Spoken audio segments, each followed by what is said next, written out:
रविंद्र सिंह द्वारा लिखित एक प्रेम कहानी उपन्यास का दूसरा भाग, खुशी। 3 सप्ताह बाद मैं अपने ऑफिस में था।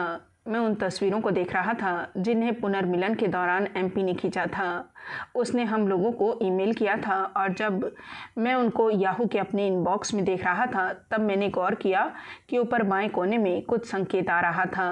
वह शादी विवाह की साइट शादी.com का विज्ञापन था, जिसमें अपने लिए उपयुक्त वर की तलाश में एक खूबसूरत लड़की मुस्कुरा रही थी। मुझे दोस्तों के साथ हुई बातचीत की याद हो आई। मैंने उस विज्ञापन के लिंक को क्लिक किया जो मुझे उसकी वेबसाइट पर ले गया। मैंने सर्च का विकल्प दबाया और कुछ ही समय में परिणाम मेरे सामने था। चुनाव के लिए बहुत सारी लड़कियां थीं वहाँ। उनमें से कुछ तो बहुत ही सुंदर दिखाई दे रही थी और मैं सबको चेक करना चाहता था, लेकिन इससे पहले कि मैं छठी लड़की का प्रोफाइल देखता, मुझे यह संदेश मिला कि मुझे वेबसाइट के साथ अपने को रजिस्टर्ड करवा लेना चाहिए, क्योंकि उससे बिना मैं और प्रोफाइल नहीं देख सकता था। ट्रेलर खत्म हो चुका था और पूरी फिल्म देखने के लिए आपको पहले अपने आप को पंजीकृत करवाना था। उस दिन मेरे पास अधिक काम नहीं था, इसलिए मैंने सोचा कि मुझे उस वेबसाइट पर अपनी प्रोफाइल बना ही लेनी चाहिए। हैप्पी अमरदीप और एमपी से मैं यही कहता हूँ, जबकि बात उसकी उल्टी थी। उसका उल्टा वेबसाइट पर उन सुंदर चेहरों ने मुझे मजबूर कर दिया कि मैं अपनी व्यस्तताओं के बीच से उसके लिए समय निकालूं, जबकि अगले ही दिन मुझे एक व्यक्ति को प्रोजेक्ट देना था। किसी ने सही ही कहा है, 3 चीज़ें, धन, औरत और मैं अक्सर तीसरी चीज़ के बारे में भूल जाता हूँ। दुनिया में कुछ भी संभव करवा सकते हैं। आखिरकार मेरी प्रोफाइल वेबसाइट पर आ गई।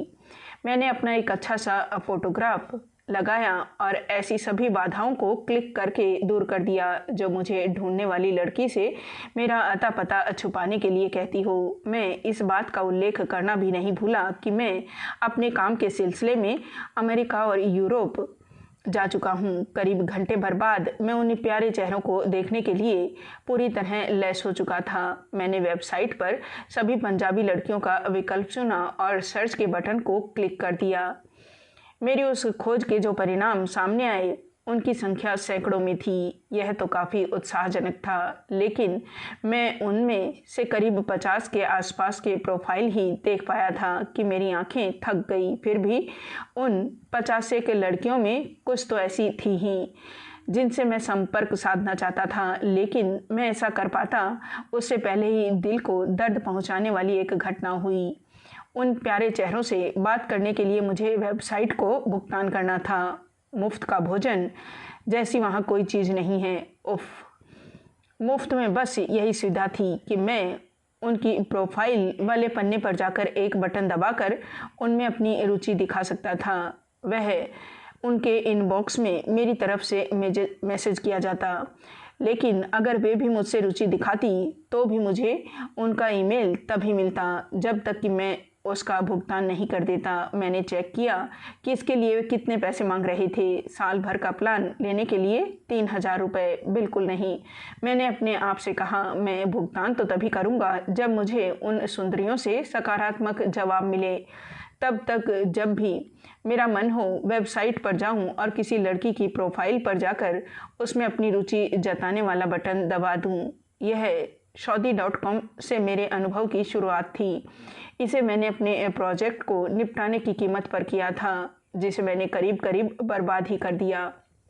हैप्पी अमरदीप और एमपी के अलावा उस साइट पर मेरी प्रोफाइल होने की बात कोई नहीं जानता था। मेरे माता पिता भी नहीं, क्योंकि उनको यह बताना कि मैं शादी करने के बारे में सोच रहा हूँ बर्रे के छत्ते में हाथ डालना था। उनको जैसे ही पता चलता वे दुनिया भर के अपने जानने वालों से जानकारी लेने लगते और हे भगवान, मुझे इन सब से कितनी चिढ़ थी। अगले कुछ दिनों में मुझे अपने प्रस्तावों के जवाब मिले। जब भी मैं अपना इनबॉक्स खोलता एक विचित्र प्रकार की फुरफुरी आती, लेकिन उनमें से ज़्यादातर अधिक देर नहीं ठहरती।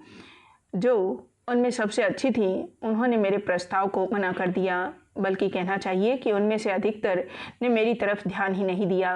केवल मुट्ठी भर ने मेरे प्रस्ताव को माना, लेकिन दुर्भाग्य से वे उतनी अच्छी नहीं लग रही थी। आह, यह वेबसाइट किसी काम की नहीं है, मैंने अपने आप से कहा। मानो मैं जेम्स बॉन्ड हूँ और जैसे ही मैं संपर्क करूँगा दुनिया की सभी लड़कियाँ मेरे ऊपर टूट पड़ेंगी। और इस तरह शादी.com मेरी प्राथमिकता में सबसे ऊपर से सबसे नीचे चला गया। समय गुजरता गया और मैं 2 या 3 सप्ताह में साइट पर एक बार जाता। जिन लड़कियों की प्रोफाइल मुझे जंचते उनमें रुचि दिखाने का बटन दबा देता, लेकिन मुझे कोई खास उम्मीद नहीं थी। कुछ लड़कियों ने मुझे मना कर दिया, कुछ को मैंने मना कर दिया। कुछ मुझसे आगे बात करना चाहती थी, लेकिन उनकी शिक्षा दीक्षा कोई खास अच्छी नहीं थी। कुछ ने मेरे सेल पर फ़ोन किया, कुछ को मैंने SMS भेजे। उनमें से 2-1 यह चाहती थी कि मैं विदेश में आ जाऊं, लेकिन मैं राज़ी नहीं था। कुछ दूसरों को यह नहीं समझा पाया कि इंडिया रहने के लिए बेहतर जगह है। एक बार जब मैं ऑफिस के काम से कुछ दिनों के लिए अमेरिका में था, तब मुझे उस साइट का सालाना प्लान लेना पड़ गया, क्योंकि एक लड़की मुझसे बातें करने के लिए बेताब हो रही थी। उफ, 3 में से कोई एक चीज़, पैसा, औरत और आखिरी वाला मैं अक्सर भूल जाता हूँ। दुनिया में कुछ भी संभव करवा सकती है, दूसरी चीज़ मुझे करवा भी रही थी। विडंबना यह रही कि जिस लड़की के लिए मैंने 3000 रुपये लगाए थे, उसने मुझसे कभी बात नहीं की। वेबसाइट में मेरी रही सही दिलचस्पी भी जाती रही। और फिर एक शाम मेरे सेल फ़ोन पर एक SMS आया। हाय, मैं खुशी हूँ, मुझे अपने दूसरे सेल पर आपका मैसेज मिला था, क्या आप प्लीज़ फ़ोन कर सकते हैं? यह 20 जुलाई 2006 6:58 की बात है। मेरे सेल फ़ोन का इनबॉक्स अब भी दिन और समय दिखा देता है। जब मुझे यह SMS मिला, तब मैं अमेरिका के किसी क्लाइंट से कॉन्फ्रेंस पर बात कर रहा था। मुझे तुरंत याद आ गया कि यह उस प्रोफाइल वाला नाम है जिससे मुझे 1 सप्ताह पहले मुझे सहमति मिली थी। साथ में मोबाइल नंबर और ईमेल भी दिया हुआ था। मैंने जवाब में SMS किया, मैं इस समय कॉन्फ्रेंस पर बात कर रहा हूँ, मैं आपको अगले आधे घंटे फ़ोन करूँगा। अगले ही मिनट मेरे सेल पर एक और मैसेज चमका, मैंने भी कुछ ही मिनट पहले कॉन्फ्रेंस कॉल पूरी की है, तुम अपनी पूरी कर लो और मैं तब तक इंतज़ार करती हूँ। जब फ़ोन पर मेरी बातचीत पूरी हो गई, मैंने उसका नंबर मिलाया, लेकिन उससे पहले मैंने जल्दी से उसका प्रोफाइल देखा। हेलो, दूसरी तरफ से एक खूबसूरत आवाज़ आई। हाय, मैं रविन बोल रहा हूँ और मैं खुशी, उसने सुहानी और आत्मविश्वास से भरी आवाज़ में कहा। हाँ, यह तो मैं आपके SMS से जान ही चुका हूँ।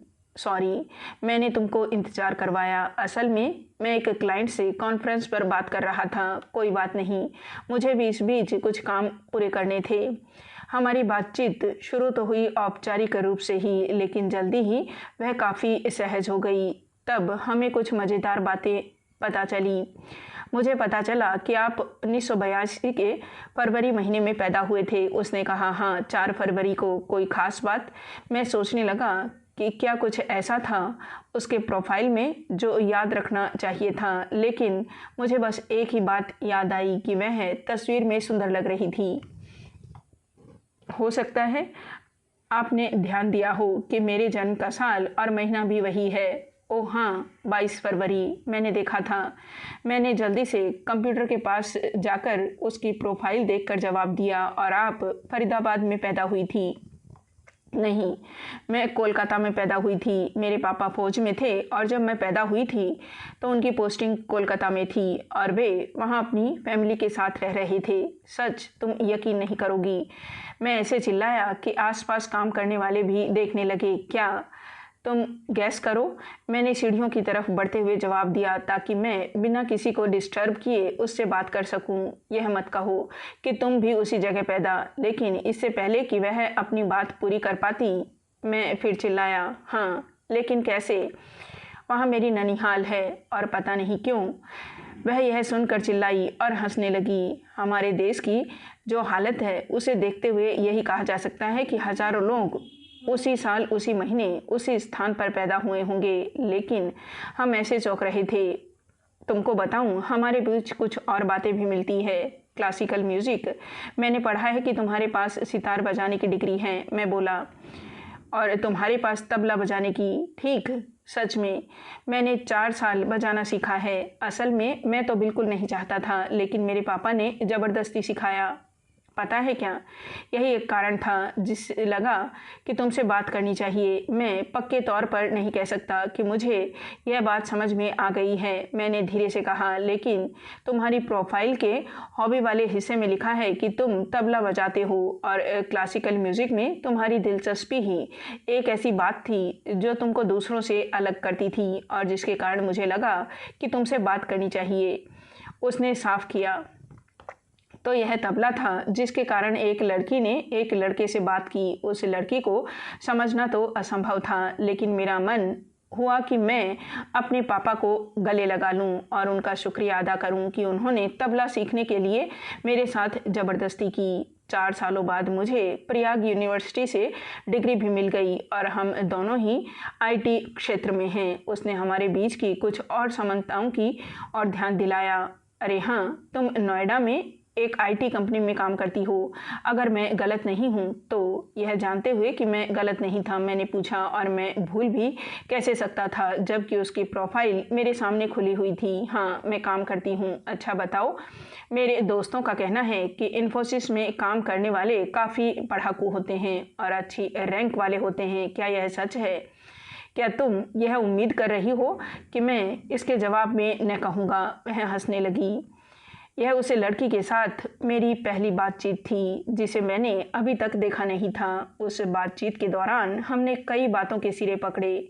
नई फिल्में हमने कौन सी देखी, अपने अच्छे दोस्तों के बारे में, उसके परिवार के बारे में, उसके परिवार अपने अपने कॉलेज के दिनों के बारे में, संगीत और दिलचस्पी के और क्षेत्रों के बारे में। तुम्हारा परिवार भी भुवनेश्वर में रहता है क्या? नहीं, मैं एक छोटे से शहर बुर्ला का रहने वाला हूँ जो संबलपुर के पास है। मम्मी पापा वहीं रहते हैं। मैं और मेरा भाई भुवनेश्वर में रहते हैं और दोनों ही इन्फोसिस में काम करते हैं। हम किराए के एक फ्लैट में रहते हैं जिसमें हमारे साथ 2 और रूममेट भी रहते हैं। हम हर दूसरे सप्ताह मम्मी पापा से मिलने जाते हैं। भुवनेश्वर से बुर्ला महज 1 रात की दूरी पर है। हम करीब 1 घंटे तक बातें करते रहे। मैं अपने कानों के पास अपने सेल फोन की जलन को महसूस कर सकता था और फ़ोन की बैटरी अपनी आखिरी दौर में थी और फिर भी मैं उससे बातें करना चाहता था। मुझे कहना ही पड़ा, सुनो, मेरी बैटरी ख़त्म होने वाली है, लेकिन मुझे उम्मीद है कि हम आगे भी बातें करते रहेंगे। तुम्हारी बैटरी?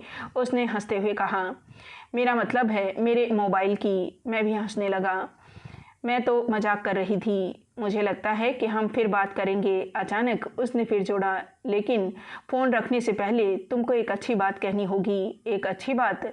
अब इस धरती पर मैं कहने के लिए कहाँ से एक अच्छी बात ढूंढ कर लाऊं? लेकिन एक दिन पहले ही मैंने एक फ़िल्म देखी थी। भगवान का शुक्रिया अदा करते हुए मैंने उसी की एक लाइन दोहरा दी। बिस्मिल का संदेश है कि कल लाहौर जाने वाली गाड़ी हम काकोरी से लूटेंगे और उन पैसों से हथियार खरीदेंगे।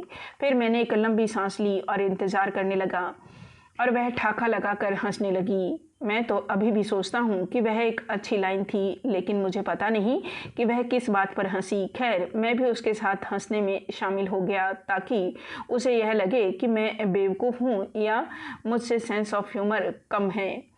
ओके, अब मुझे फ़ोन से आखिरी बीप बीप सुनाई दे रही है। यह अच्छा है। इसका मतलब हुआ कि हम फिर बात करेंगे, उसने कहा, और कहीं न कहीं उसकी यह बात मेरे दिल को छू गई। उसकी मासूमियत ने और जिस तरह से चहकते हुए उसने मुझसे बात की, उसने मेरे दिमाग पर अमिट छाप छोड़ी। सी यू। फ़ोन रखने से पहले मैंने कहा। उस रात बिस्तर पर लेटे लेटे मैं बार बार उस बातचीत को याद करता रहा और यही सोचता रहा कि अगर मैं थोड़ा और हंसी मजाक वाला होता तो शायद मैंने उसे अधिक प्रभावित किया होता। यह बातचीत एकदम वैसी ही थी जैसी उसे होनी चाहिए थी।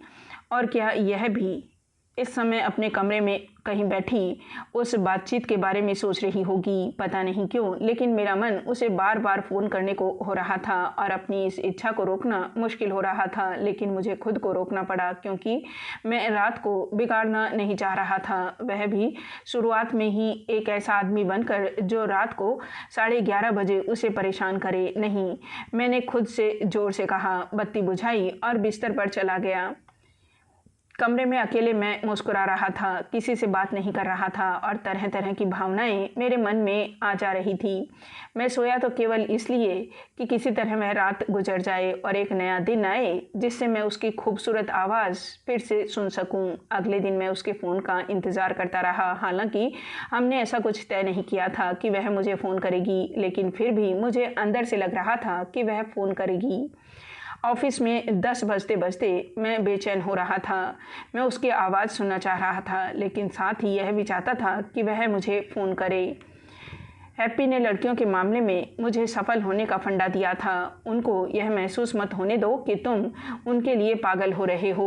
उनको कुछ समय दो और वे तुम्हारे पास आ जाएंगी। 11 बजे मुझे ऐसा लगा कि हैप्पी बेवकूफ़ था और आगे बढ़कर उसे एसएमएस किया, गुड मॉर्निंग। हालांकि इसके लिहाज से कुछ देर हो चुकी थी, लेकिन जब मुझे अपने एसएमएस का कोई जवाब नहीं मिला तो मैं सोचने लगा कि आखिर असल बेवकूफ़ कौन था। उस दिन मुझे कुछ समझ में नहीं आ रहा था। मुझे अपने दिल की सुननी चाहिए या अपने दिमाग की। दोनों मुझे एक दूसरे की दिशा में धकेल रहे थे। मेरा दिमाग मेरे अहम से कह रहा था वह अपने आप को क्या समझती है, जबकि मेरा दिल था कि अब भी उसकी आवाज़ सुनना चाहता था। आप इसे मेरी कमज़ोरी समझ लीजिए या अपने अहम को दबाने की मेरी कोशिश। मैंने वही किया जो दिल मुझसे कह रहा था। मैंने उसका नंबर डायल कर दिया। हे हाय, कैसे हो? खुशी ने फ़ोन उठाते हुए कहा। आपको गुड मॉर्निंग भेजने वाला भी वैसा ही जवाब चाहता हूँ। मैं ठीक हूँ। मैं ऑफिस जाने के रास्ते में उसका जवाब देने वाली थी। तुम्हारा मतलब है कि तुम अभी भी घर में ही हो? हाँ, असल में हम दोपहर की शिफ्ट में काम करते हैं, जिससे हम ऑस्ट्रेलिया के अपने क्लाइंट के साथ तालमेल रख सकें। मेरी टैक्सी बाहर खड़ी है, उसने भागते हुए कहा और अपनी माँ को बाय कहा। मुझे दरवाज़ा बंद होने की आवाज़ और टैक्सी में उसका अपने साथियों को हाय कहना सुनाई दिया। जब वह अंदर बैठ गई तो हमारी बातचीत फिर शुरू हो गई। तो क्या हाल है? मैंने पूछा। आज सुबह अम्मी दी यहाँ आई थी, उसने कहा। मुझे याद आया कि पिछली बातचीत के दौरान उसने कुछ नाम लिए थे, लेकिन मुझे याद नहीं रह गया था कि उनमें कौन कौन था। अम्मी दी, मैं फुसफुसाया और उस नाम को याद करने लगा। मेरी 3 बहनें और एक भाई है। मीसा दी सबसे बड़ी और लुधियाना में रहती है। उनका एक बहुत प्यारा बच्चा है, दान, जो नर्सरी में पढ़ रहा है। अम्मी दी दूसरे नंबर की बहन है और उनकी भी शादी हो चुकी है। वह नोएडा में रहती है, जो हमारे घर से 1 घंटे की दूरी पर है। वो एक बीपीओ में काम करती हैं। मेरा भाई दीपू मुझसे 2 साल छोटा है और असम में एक एमएनसी में काम करता है। उनका तेल वगैरह का काम है। नीरू सबसे छोटी है, मेरी प्यारी छोटी बहन। उसने बिना इस शिकायत या सवाल के कि मैं इतनी जल्दी उनके बारे में कैसे भूल गया, अपने भाई बहनों के बारे में बताया। उसने बातें जारी रखी। और इनके अलावा मम्मी और पापा हमारे साथ हैं और तुम्हारे परिवार में तुम्हारे मम्मी और पापा हैं और तुम्हारा छोटा भाई टिंकू भी सॉफ्टवेयर इंजीनियर है इन्फोसिस में, और उसका ऑफिस भी उसी बिल्डिंग में है। फ़र्क यह है कि उसका पहले माले पर है और तुम्हारा दूसरे माले पर। ठीक, यह मेरी याददाश्त पर उसका जैसे खामोश थप्पड़ था। उसे मेरे परिवार के बारे में सब कुछ याद था। मैं तो सुनकर केवल यही कह सकता था 10 मिनट में 10, और हंस पड़ा। लेकिन मैं अकेला हंसा। तो मैं यह कह रही थी कि अम्मी दी सुबह आई थी। अपनी नाइट शिफ्ट करने के बाद वह फरीदाबाद आ गई। वह सप्ताह में 1 या 2 बार आती हैं। उसका यह फ़ोन उसके परिवार को लेकर ही था। मुझे 2 और लोगों के बारे में पता चला। मीसा दी के पति देवेंद्र जीजू और अमिदी के पति पुष्कर और अमिदी एक ही कंपनी में काम करते थे और दोनों को प्यार हो गया, जो खुशी की दीदी को अच्छा नहीं लगा था। उनको जिन मुश्किलों का सामना करना पड़ा वो किसी मुंबईया सिनेमा से अलग नहीं थे। पुष्कर हिंदू थे, जबकि अमिदी सिख परिवार की। पुष्कर को शराब और मांस मछली से परहेज नहीं था, जबकि खुशी के परिवार में इनकी सख्त मनाही थी। फिर भी जैसा कि हमने उन फिल्मों में देखा है, अंत में प्यार की ही जीत होती है और इस मामले में भी वही हुआ। खुशी के परिवार में नई पीढ़ी के लोगों ने अपने पापा को इस बात के लिए मना लिया कि वे शादी के लिए हामी भर दें।